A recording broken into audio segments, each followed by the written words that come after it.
Not only is the cold wave here in New York, but looks like it's here to stay for a super long time. It didn't thaw out during the storm. It only reached around 27 at its peak. And today the high is forecast to probably be around 22, though I guess it could be a little bit warmer or a little bit colder. January has already sunk below average Central Park. Bit surprised it happened this early, but at this point, I see this January being even colder than last January in New York City, which still registered at 2.5 degrees below average. Could even fall below January 2022 and be the coldest January seen in Central Park since 2015, when the average temperature was 29.7. If the current forecast hold, 30.1 degrees will be the average temperature in Central Park, which would be about 3.8 degrees below the average, I think. So it does look like this is going to be a little bit extreme. And this is after December clocked in at 5.3 degrees below average. Now, of course, this does depend on what exactly happens. They're saying that it could get below 0 degrees on January 31st, which might not be a record. It might be. I have to check on that. But it hasn't gotten below 0 degrees in New York City since 2016, and that was the only time it happened since 1994, which would truly make it historic. Potential for even more snow to coat the area after nearly a foot fell just this past storm. There's potential for, again, even more snow to fall. And the thaw isn't going to happen until early February. Some indications are saying February 2nd, February 3rd, but if there's a reinforcing shot of cold air, it might not happen until later on. It might not happen until February 5th, 6th, or even later. I'm not going to get into the gory details on the computer yet because they still haven't been honed in yet. But but what I've been seeing is that they're saying if it reaches only 31, 30, or 32, it's improvement, but it still is putting us in a position where it could be a day cold wave. January 23rd was the last warmer than average day. And I might get my 2025 and early 2026 weather recap at some point. We'll see when I get to that. Probably not today, but we'll see. But January 23rd was the last above freezing day. The high reached 38, but the low plunged to 14 as the cold wave began to overtake New York City. And this was after an actually surprisingly mild day on January 22nd, where the high was 47 and the low was 37. Whereas before that, even January 20th, we looked at a high of 26 in the metro area after, a near cold wave. And we had plenty of near cold waves, but this is day 4 of our actual cold wave, but it looks to last. This is probably going to be our longest cold wave since 2017, 2018. But that itself is not a statement to take lightly because that was a 14-day long cold wave. Temperatures, Christmas was the last above freezing high until January 9th, 2018 that year. So December 26th to January 8th was below freezing. This one's starting on January 24th. For it to tie that mark, it would have to not rise above freezing until February 6th to break that. Until February 7th, so from January 24th to February 6th. For it to break that mark, February 7th would also be sub-freezing, and it wouldn't have to lift until February 8th or later. But that itself was the 3rd longest cold wave on record in New York City at 14 days. And this looks like a pretty clean replica of that. And the record is 16 days. I'm not saying it's likely that it's going to be broken, but it's tied if it still isn't above freezing by, I think, February 8th. If that day isn't above freezing, it's tied.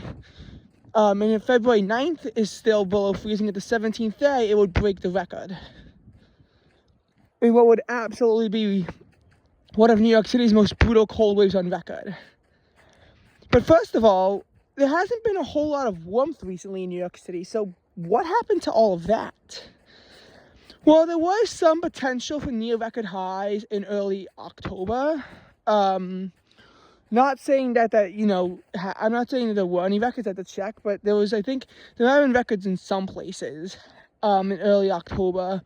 But we haven't really seen any kind of significant warmth since then. That's the reality. The reality is 2025 finished below average.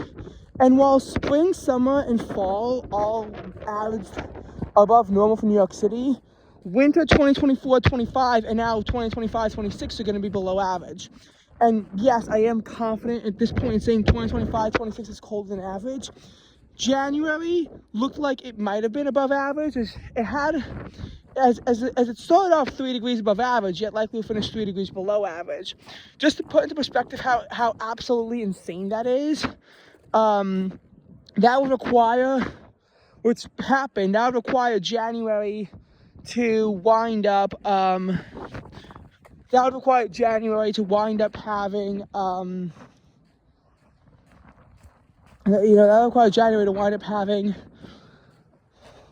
be like, I think 9 degrees below average in the second half, which absolutely looks like it's going to be happening with how bad this final week looks like it's going to be.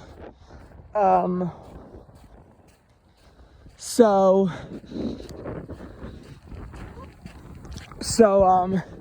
the winter 2024-2025 was, I think, 0.9-ish degrees below average in December and February, and then 2.5 below average in January.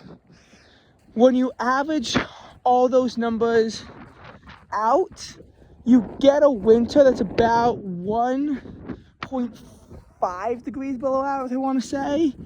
And you had 3 consecutive below average months, which November 2025 also is slightly below average, so we're absolutely getting here. And at this point, I'd be pretty surprised if the cold wave lasts as long as they say it's going to and the cold is going to linger. I don't see how February 2025 is going to be warmer than average, or February 2026 is going to be warmer than average. So we could very likely have our 4th colder than average month, which I don't think we've seen 4 below average months since, dating back to, since April 2014. Where the first 4 months of 2014 were all colder than average, and 2025 I think was the first year since 2014 to register as colder than average. But yeah, the winter of 2024 to 2025, it's odd. So December wasn't actually, on its surface, it wasn't actually a a super cold month. And 2024 tied 2023 as the warmest year on record.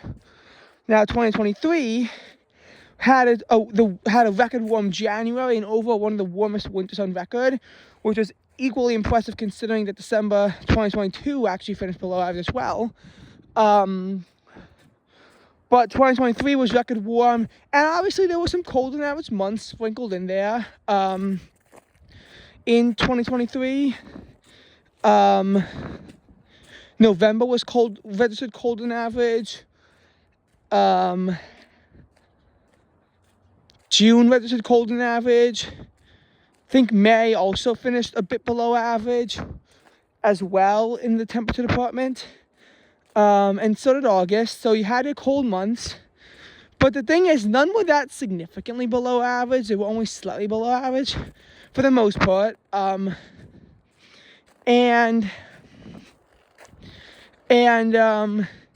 you had months, you not only had the record warm January, you also had the second warmest December, I think a third warmest February on record. So there was definitely lots of warmth going around 2023.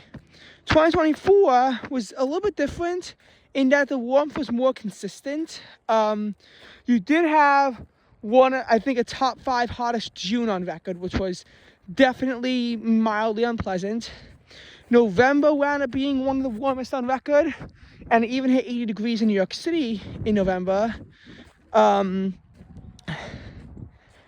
And again, there were some colder than average months in 2024, like I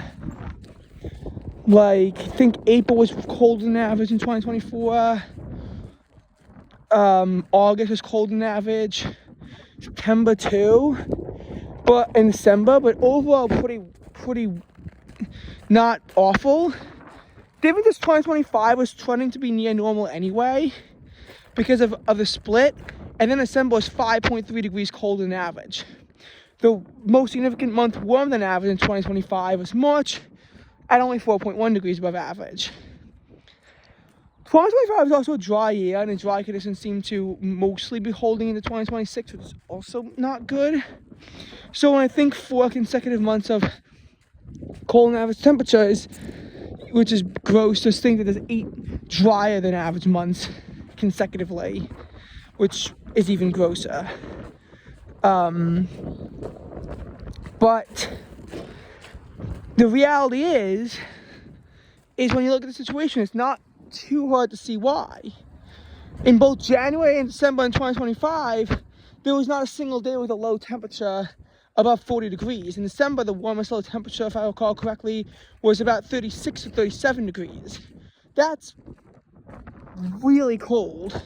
Even January had a low of 39. And obviously that month we know how cold it was. And you have to remember, January only had like 2 days have highs in the 50s, and same for December.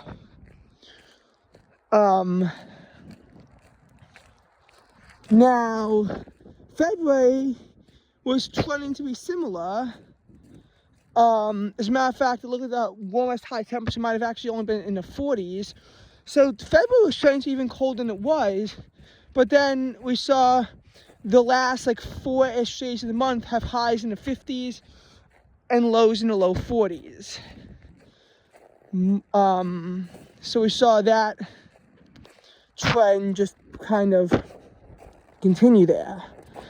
Another thing is this kind of, it was a brutal month, but then it kind of moderated at the end, actually happened in December and January as well. And I'm not even joking when I say that. December was trending to be a very cold month, and then all of a sudden the last few days of the month had, there was one day with a high of 60 and a low of 50 on the 29th, and it ended with highs in the 50s and lows in the 40s. So it's trending to be about 2 to 3 degrees below average, but then this happened. February was the same thing, trending to be about 2 degrees below average. But I think in some parts that's why I finished above average in December and February. I'm not sure, because what basically happened was that again at the end there was warm up. January was colder than average everywhere and drier than average everywhere. But the difference with January was that there was still that warm up at the end. It just wasn't the same, because on January 29th there was a high of 52 and a low of 31, but the 30th had a high of 38 and a low of 25, before the 31st concluded the month with a high of 48 and a low of 36. So it was kind of similar, but not as similar. And I think the 28th also had a high temperature in the low 40s as well. So there was some aspect of it. March was very warm for pretty much the whole month, but especially on the 29th when temperatures soared up to 81 degrees. However, they actually would finish in the low 40s by the end of the night, which was even crazier, as April was a temperature roller coaster. April was similar too. It was trending to be cold on average, but the warmest 12 days of the month on record pushed it above average. 2 days at the end of April reached the 80s, and all but one day had a high temperature in the 70s or higher, all but 2 days to end the month of April, and there was only one day with a low in the 40s.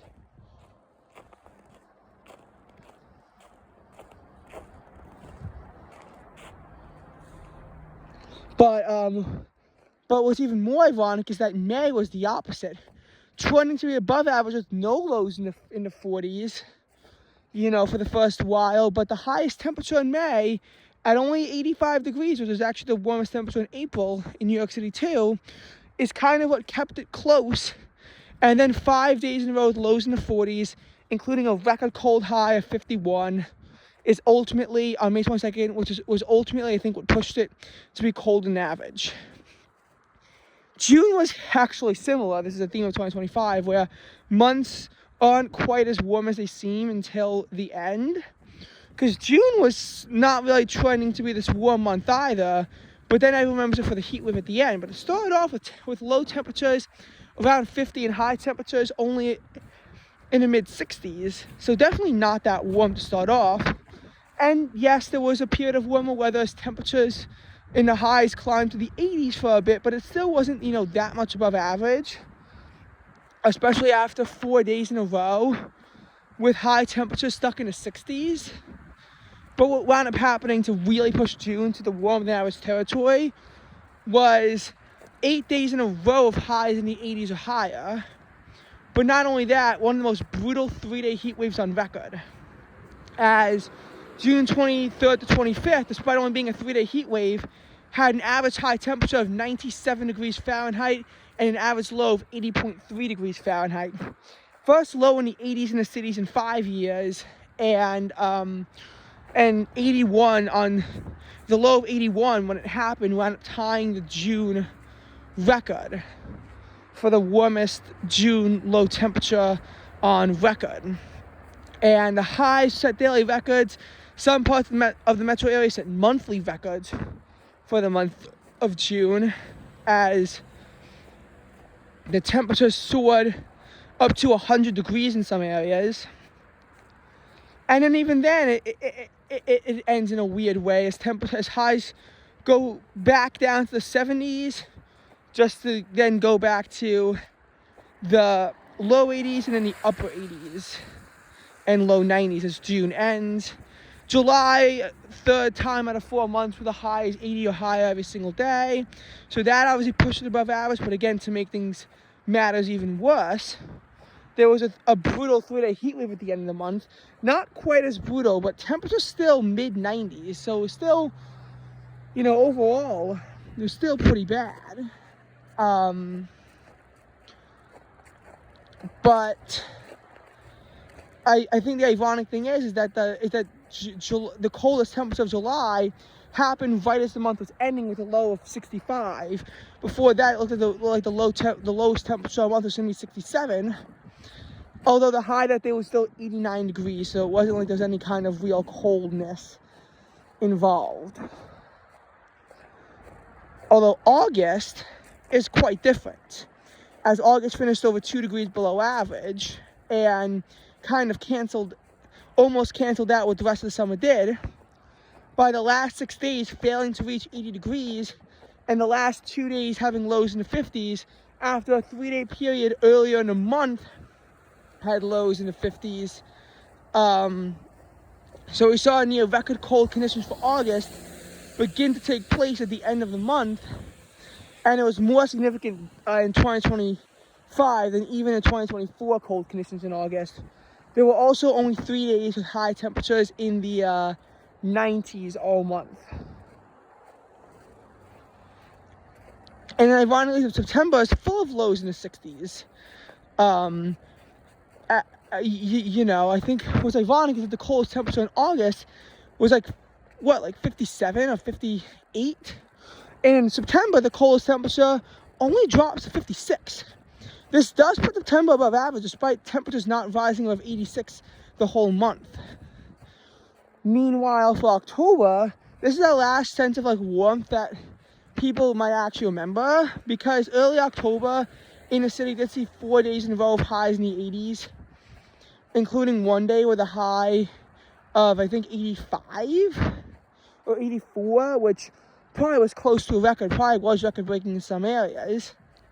But even then, the month cooled off significantly at the end, and that was really what just pumped it to be above average. November was colder than average, I think, because there weren't any days in the month with highs in the 70s. So the warmest high temperature all month, I think, was in the upper 60s. And there weren't really that many lows in the 50s either. There were a couple, but not a lot. Also, the extreme cold that I mentioned from December, that trend of lows in the 30s and highs in the 40s actually started at the end of November, starting on Thanksgiving. and that really long below average temperature streak. And what's funny is December actually wound up setting a record high, 58 degrees on December 19th. But because the low plunged back to 32, it didn't really do much to mediate December's temperature. There was some hints at the end of December's really cold grip was going to loosen, but it didn't raise the temperature up by that much compared to what you might expect. Different metro sites might record things differently, so take that with a grain of salt. But overall, the trend is that 2025 was cold. And 2026 in January, at first looked like it was going to be a respite. But this cold wave looks like it's going to be so brutal, it'll at least put January on par with 2025 and 2022. It's actually unfortunate, too. We saw some hints of warmth. There were quite a few days in the 50s this month. I think we were already at like 3 or 4 or something like that. And there was a low of 45 degrees in there, too. So there's definitely some hints of warmth. However, the reality is that January can only be pumped up at the start to be about 3 degrees above average. And that was in the warm part of the month. It kept everything close enough that eventually, temperatures drop, plunge in this cold wave, and they plunged hard. And they're going to plunge even harder as temperatures are likely going to be 15 to 20 degrees below average, if not even worse. If it just remained 15 degrees below average, I wouldn't even probably say it would be that detrimental, because 15 degrees below average over 8 days is only going to drop it by 4 degrees, which would, over the course of a month, which in a month I was already about 1.5 degrees above average, is about 2.5 degrees below average. But it might get even worse if the temperatures do what they say they're going to do and fall all the way down to 0. It's not easy to predict this cold wave, but the reality is that we've been dealing with temperature extremes all year, and the unfortunate reality is the last 2 seasons that are going to be below average are both going to be winter. I'm confident winter's going to be below average because I think February would have to be near record warm for it to not be, given how winter's probably going to be about 4 degrees below average between December and January combined. And with this cold wave extending who knows how long into February, I think with there not being a significant period of above average temperatures until President's Day, February will not be finishing 12 degrees above average. And the winter before, as I said, was about 1.7 degrees below average, and this will be even more significant.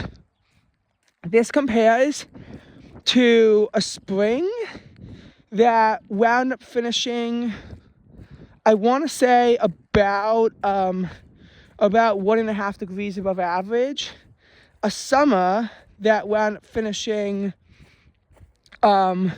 only about 0.5 degree above average, and a fall that was close to average and I think was above by about 0.5 degree as well. So the reality is this is full of brutal winters and other seasons that are moderate, but not anything, nice.